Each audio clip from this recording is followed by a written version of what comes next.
Welcome to English Shadowing Stories.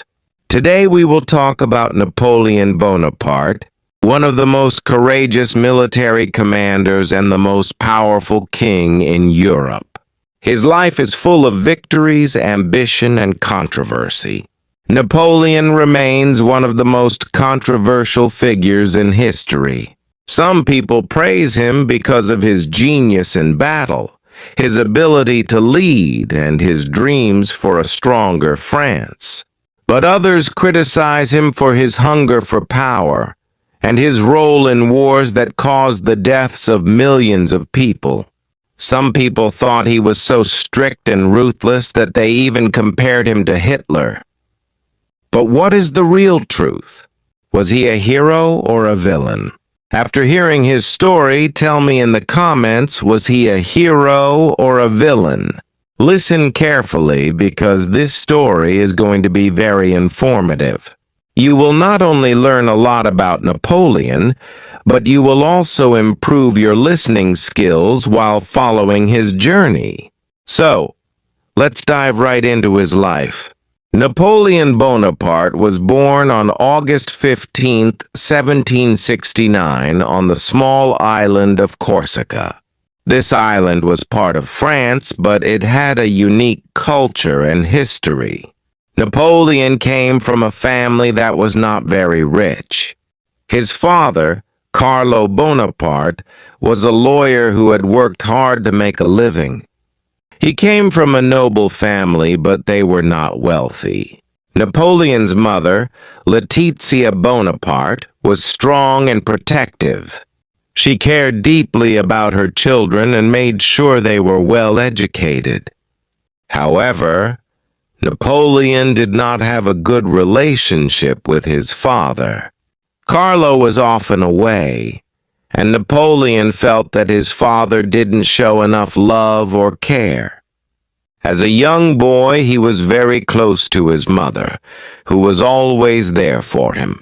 People around Napoleon often made fun of him for being short. He was only about 5 feet 6 inches tall, which was shorter than most of the men in France at the time. Some people called him small or weak, but this only made him more determined. He hated being called short and wanted to prove that his size didn't matter. It didn't stop him from dreaming big. Napoleon believed that he was destined for greatness. At the age of 9, he was sent to mainland France to attend a military school. This was a tough time for him because he was away from his family and felt lonely. His classmates made fun of his accent because he spoke with a Corsican dialect, which was very different from the French they spoke. But instead of feeling sad, Napoleon decided to work even harder. He became an excellent student, especially in subjects like mathematics, which would help him later in his career as a military leader. At 16 years old, Napoleon graduated from the military school and joined the French army as a second lieutenant. He quickly showed his skills as a leader. But even though he had talent, Napoleon still faced many challenges. The French Revolution was happening at this time, and there was a lot of political unrest in France. The country was divided, and many people were fighting for power. Napoleon's big dream was to free his country from this chaos. He wanted to help France become strong again. He wanted to be in charge, not just to rule, but to unite the people of France and make them proud. This dream burned in him every day. Napoleon's early years in the army were filled with struggles. He had to deal with officers who looked down on him because of his background and his small size. He also had to fight in dangerous battles and was often sent on difficult missions. But Napoleon was smart. He didn't give up. He learned everything he could about war tactics, leadership, and how to win battles. He was always studying and thinking about how to make France stronger. One of the most important moments in Napoleon's early life happened when he was 20 years old. During this time, Napoleon was promoted to captain in the army. His first big chance to lead came during a battle in Italy. The French were fighting against a much larger enemy, but Napoleon led his troops with great skill and won the battle. This victory made people start to take notice of him. Napoleon was quickly promoted to general, a high rank in the army, at just 24 years old. This was very young for a general, but it showed how much trust people had in his abilities. At this time, Napoleon's dreams began to come true. He wasn't just a soldier anymore. He was a leader with an army of thousands. Even though Napoleon was growing in power, he still had many enemies. Some people didn't like him because he was from Corsica and they thought he wasn't French enough. Others saw him as too ambitious, too hungry for power. But Napoleon didn't care what others thought. He was determined to succeed. Napoleon Bonaparte was now a rising star in the French military. He had proven his talent, but he was still not very powerful. However, everything in his life was about to change, not just politically, but personally. This was the year he met the love of his life, Josephine de Beauharnais. Josephine was 6 years older than Napoleon. At the time they met, she was 32 years old and Napoleon was 26. She was a widow, as her first husband had been executed during the French Revolution.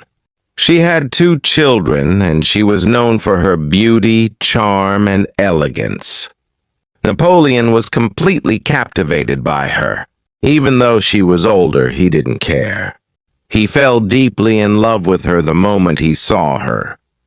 Josephine was different from other women he had met. She was graceful, confident, and mysterious. She knew how to charm people, and she had many admirers. At first, she didn't take Napoleon seriously. He was younger, not very rich, and not yet very powerful. But Napoleon was persistent. He wrote her passionate love letters, expressing how much he adored her. Even when he was away on military campaigns, he would write to her constantly. He would tell her how much he missed her, how he dreamed of being with her, and how much he loved her. In one of his letters, he wrote, "Since I left you, I have been constantly sad. My happiness is to be near you. In the midst of my soldiers, my thoughts drift to you, my beloved. I love you more each day, and I long for your touch." His love for Josephine was so deep that sometimes it distracted him from his work. But Josephine was not as deeply in love as Napoleon was. She enjoyed the attention, but did not have the same intense feelings. However, Napoleon was determined to marry her, and in 1796 he succeeded. They got married on March 9th, 1796, in a civil ceremony in Paris. Just 2 days after the wedding, Napoleon had to leave for battle. Napoleon was sent to Italy to lead the French army. France was at war with Austria, and Italy was the battleground. This was the first time Napoleon would have full command of an army. At this time, the French army in Italy was weak, poorly supplied, and demoralized. The soldiers had very little food and no proper weapons. Many generals before Napoleon had failed in Italy. But Napoleon had something that others did not: brilliant strategy and confidence. He transformed the army. He gave powerful speeches, making the soldiers believe they could win. He moved quickly and attacked the Austrians and their allies before they were ready. His tactics were so unpredictable that his enemies never knew what to expect. From 1796 to 1797, Napoleon won a series of brilliant victories. Battle of Lodi. He personally led his troops across a bridge under heavy fire, proving his courage. Battle of Arcole. He grabbed a flag and ran straight toward enemy lines, inspiring his soldiers. Battle of Rivoli. He completely defeated the Austrians, forcing them to surrender. These victories made Napoleon a national hero.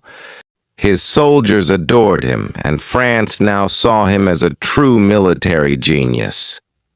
But even on the battlefield, Napoleon never stopped thinking about Josephine. However, Josephine was not as faithful as Napoleon. She had started an affair with another man while Napoleon was away. When Napoleon found out, he was heartbroken. But his love for Josephine was so strong that he forgave her. After his success in Italy, the French government gave Napoleon a new mission: to invade Egypt when he was 28 years old. At this time, Britain was France's biggest enemy. Britain controlled India, which was a very rich colony. Napoleon wanted to cut off Britain's trade route to India, so he decided to take over Egypt, which was an important link between Europe and Asia. Napoleon set sail with a large army and many scientists. He wanted not just to conquer, but also to bring French culture and knowledge to Egypt. The Battle of the Pyramids, 1798. In one of his most famous battles, Napoleon's army faced the Mamluks, the rulers of Egypt. The Mamluks were fierce warriors, but they fought using old methods. Napoleon used modern strategies, and the French won easily. Napoleon entered Cairo, the capital of Egypt, as a great conqueror. But then disaster struck. The British Navy, led by Admiral Horatio Nelson, destroyed Napoleon's fleet in the Battle of the Nile. Now, Napoleon and his army were trapped in Egypt. He could not return to France by sea. Meanwhile, back in France, the government was weak and corrupt. Napoleon saw an opportunity. He secretly left Egypt and returned to France, leaving his army behind. When Napoleon arrived in Paris, France was in chaos. The government was failing, and people had lost trust in their leaders. Napoleon knew this was his moment. On November 9, 1799, Napoleon led a coup d'état, meaning he overthrew the government by force. He took control and made himself the first consul, the most powerful man in France. He was only 30 years old, but now he ruled France. Now Napoleon was in power, and he wanted to make France strong again. He made many changes. He fixed the economy by creating a strong financial system. He made new laws called the Napoleonic Code, which gave people more rights. He built schools and encouraged education. Napoleon also continued winning battles. In 1800, he defeated the Austrians again in the Battle of Marengo. The people of France loved him. They saw him as a leader who could bring stability and greatness to France. Napoleon Bonaparte was no longer just a military general or a political leader. On December 2nd, 1804, he became Emperor of France in a grand ceremony at Notre Dame Cathedral in Paris. But this coronation was different from any other. Usually, when a new king or emperor was crowned, the Pope would place the crown on his head, as a symbol that the ruler was chosen by God. But Napoleon refused to let the Pope crown him. At the last moment, he took the crown himself and placed it on his own head.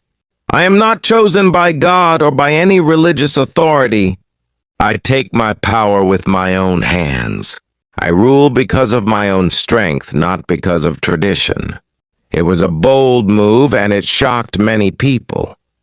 But Napoleon had a clear vision. He wanted to build a powerful empire, stronger than any other in Europe. His wife, Josephine, was crowned as an empress, standing beside him. Even though she had been unfaithful in the past, Napoleon still loved her deeply. But soon, their relationship would face more problems. As soon as Napoleon became emperor, the rest of Europe became nervous. Countries like Britain, Austria, Russia, and Prussia saw him as a threat. They feared that he would try to conquer all of Europe, and they were right. Napoleon wanted to expand the French Empire and defeat Britain, France's biggest enemy. But Britain had the strongest navy in the world. Napoleon knew that he could not defeat Britain at sea, so he decided to focus on land battles instead. Napoleon's enemies, Austria and Russia, joined forces to defeat him. They had a huge army of 90,000 soldiers, while Napoleon had 68,000. Many thought Napoleon would lose, but he had one of the greatest military minds in history. He used a brilliant strategy. He made it look like his army was weak and pretended to retreat. The Austrian and Russian armies fell into his trap. Then, at the perfect moment, Napoleon attacked from the sides and the center. His soldiers fought with incredible skill and speed. The result? A massive victory for Napoleon. Over 36,000 Austrian and Russian soldiers were killed or captured. The Austrian emperor was forced to surrender. Napoleon became the undisputed ruler of Europe. This battle is still studied in military academies today. It showed Napoleon's genius as a commander. After the victory, Napoleon told his men, "Soldiers, I am proud of you. This is one of the greatest victories in history. You have won the love of France." His soldiers adored him. They believed he was invincible. Napoleon could not defeat Britain in battle, so he tried another strategy: economic warfare. He created the continental system, a rule that banned all European countries from trading with Britain. His goal? To ruin Britain's economy by cutting off its trade. But the plan had problems. Many countries secretly ignored the rule and continued to trade with Britain. Plus, France itself suffered, as businesses could not get the goods they needed. Napoleon's strategy failed, and Britain remained strong. 1807, the war against Russia and Prussia. Now Napoleon turned his attention to Russia and Prussia. In the Battle of Jena-Auerstedt, 1806, he completely crushed the Prussian army. The Prussian king had to surrender, and Napoleon's power grew. But his biggest challenge was Russia. The Russians were tough warriors. Their country was huge, and their army was strong. But Napoleon was ready. In 1807, he defeated the Russian army in the Battle of Friedland. After this victory, Tsar Alexander I of Russia had no choice but to sign a peace treaty with Napoleon. Now almost all of Europe was under Napoleon's control. At this point, he was at the height of his power. France was the strongest country in Europe. Napoleon's empire was expanding every year. He was seen as a legendary leader, but power comes with problems. Napoleon had everything: power, wealth, and victory. But one thing was missing. He had no heir. Josephine had never given him a child. This was a big problem because every emperor needed a son to continue his dynasty. Napoleon loved Josephine, but he needed an heir more than anything. So in 1809, he made a painful decision. He divorced Josephine even though he still loved her. He knew that he had to marry someone else to have children.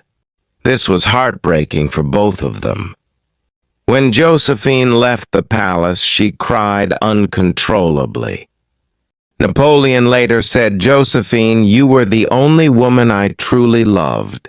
Napoleon needed a political alliance, so he married Marie-Louise, the daughter of the Emperor of Austria. She was 18 years old, while Napoleon was 41. 1 year later, in 1811, Marie-Louise gave birth to Napoleon's son, who was named Napoleon II. Napoleon was overjoyed. He finally had an heir to continue his empire. But just as his personal life became stable, his empire was about to collapse. Napoleon made the biggest mistake of his career.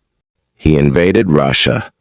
Russia had broken the peace treaty, and Napoleon wanted to punish them. But he underestimated the Russian winter. He marched into Russia with 600,000 soldiers, but the Russians used a clever strategy. They burned their own cities and food supplies, so Napoleon's army had nothing to eat. The French soldiers froze to death in the brutal Russian winter. By the time Napoleon returned to France, he had lost more than 500,000 men. This was the beginning of his downfall. After Napoleon's disastrous invasion of Russia in 1812, his enemies saw a golden opportunity. The once invincible French army was weakened, and Europe's most powerful nations were ready to take revenge. A new alliance was formed against him, known as the Sixth Coalition, which included Britain, Russia, Prussia, Austria, Sweden, and Spain. Napoleon, despite losing 500,000 soldiers in Russia, refused to give up. He quickly built a new army with fresh recruits. These were young, inexperienced soldiers, but they were inspired by Napoleon's unbreakable spirit. He told them, "Soldiers, we may have lost battles, but we have not lost our honor. France still stands strong, and I will lead you to victory." But this time, Napoleon was facing all of Europe. Napoleon's biggest battle was fought in Leipzig, Germany in October 1813. Napoleon had 200,000 soldiers. The coalition army had 350,000 soldiers. It was the largest battle in Europe before World War I. For 3 days, the French army fought bravely, but they were outnumbered. Napoleon tried every possible strategy, but his enemies surrounded him from all sides. His own allies betrayed him. The Saxons, who were fighting for Napoleon, switched sides in the middle of the battle and started attacking the French. This was a disaster. Napoleon had no choice but to retreat. As the French army tried to escape, a bridge was destroyed too soon, leaving thousands of French soldiers trapped. Napoleon watched in horror as his men drowned in the river or were slaughtered by the enemy. By the end of the battle, Napoleon had lost 80,000 soldiers. His empire was falling apart. After this crushing defeat, the coalition forces invaded France. The enemy armies marched into Paris. The people of France, who once saw Napoleon as a hero, now blamed him for their suffering. His generals told him, "Emperor, we cannot fight anymore. We must surrender." Napoleon was heartbroken. He had dedicated his entire life to France, and now even his most loyal men had lost faith in him. On April 6, 1814, Napoleon abdicated and gave up his throne. For the first time in 20 years, Napoleon was no longer the ruler of France. But his enemies did not kill him. Instead, they exiled him to a small island called Elba near Italy. Napoleon, the man who once ruled Europe, was now a prisoner on a tiny island. As he boarded the ship to Elba, he told his men, "France, I have given you everything, and now I must leave you." He cried as he waved goodbye to his soldiers. It seemed like the end of Napoleon's story. But Napoleon was not a man who accepted defeat. After just 10 months on Elba, Napoleon heard shocking news. The new French king, Louis XVI, was unpopular. People missed Napoleon. The army was still loyal to him. So Napoleon escaped from Elba and returned to France. When he arrived on the shores of France with just 1,000 soldiers, he marched toward Paris. The French king sent an army to stop him, but when Napoleon stood before them, he opened his coat and said, "If any man wants to kill his emperor, here I am." There was silence. The army joined him. Within 20 days, Napoleon marched into Paris as emperor again. It was one of the most incredible comebacks in history. The people celebrated. They believed Napoleon would bring back the glory of France. But his enemies were furious. The coalition powers, Britain, Prussia, Austria, and Russia, declared that Napoleon was a threat to the world. They gathered their armies for a final battle. Napoleon's return would last only 100 days. On June 18, 1815, Napoleon faced the British and Prussian armies near the village of Waterloo in present-day Belgium. This was the battle that would decide everything. Napoleon had 72,000 soldiers. The British and Prussian forces had 118,000 soldiers.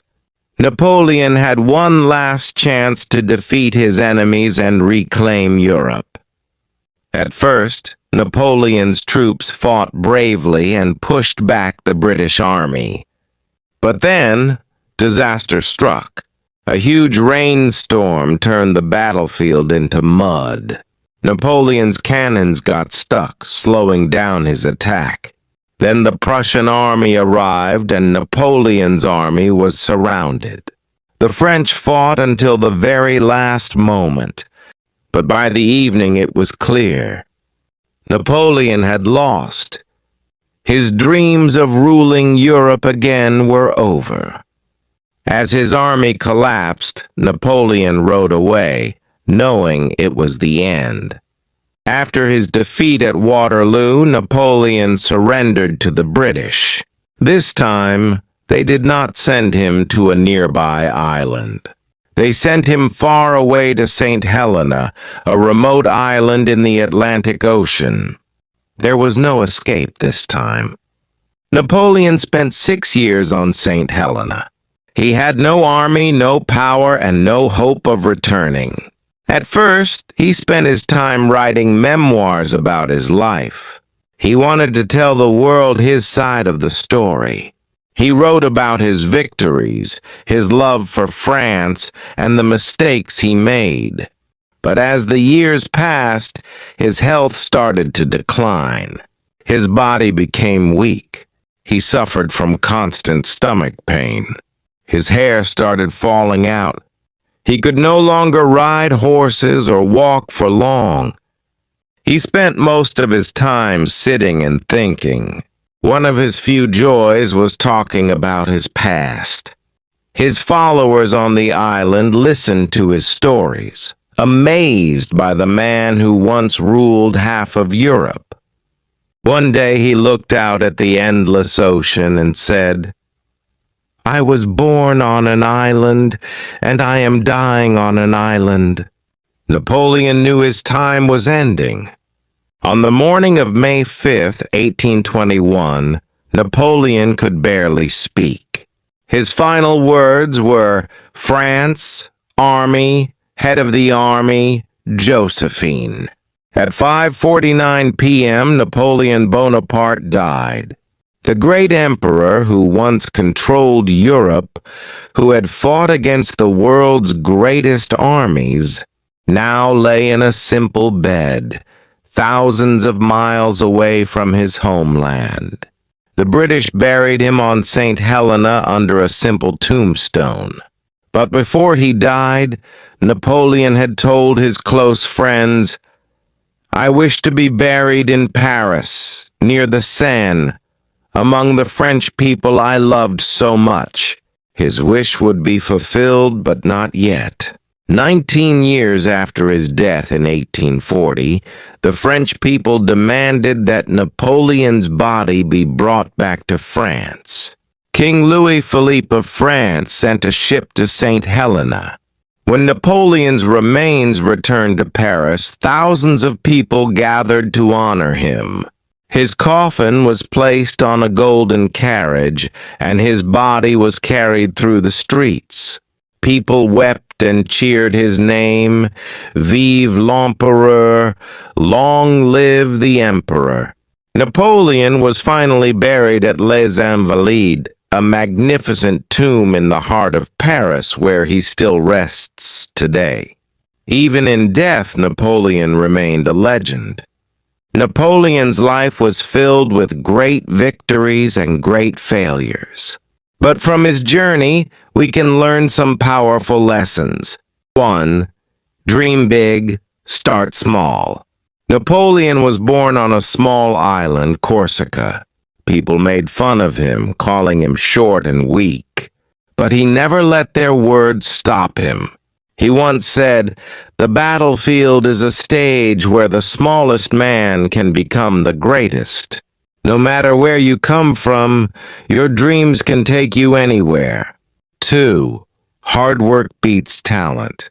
Napoleon wasn't born a genius, but he worked harder than everyone else. He studied day and night. He read every book on war. He planned every move carefully. He once said, "Victory belongs to the most persevering." It's not about how smart or talented you are. It's about how hard you work. 3. Never fear failure. Napoleon faced huge defeats, Russia, Leipzig, and Waterloo.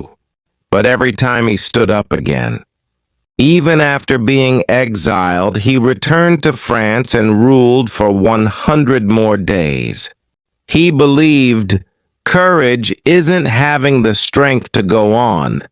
It's going on when you have no strength. Failure is not the end. The only real failure is giving up. 4. Lead by example. Napoleon didn't just command his soldiers, he stood with them. When his men were cold, he slept in the snow. When they were hungry, he ate the same food as them. Because of this, his soldiers would follow him anywhere. If you want people to follow you, show them the way. 5. Learn from your mistakes. Napoleon's greatest mistake was his hunger for power. He ignored warnings about Russia. He trusted the wrong people. He thought he could win forever. This cost him everything. He once admitted, "I have made mistakes. I have seen the limits of my power. Power, success, and fame are temporary.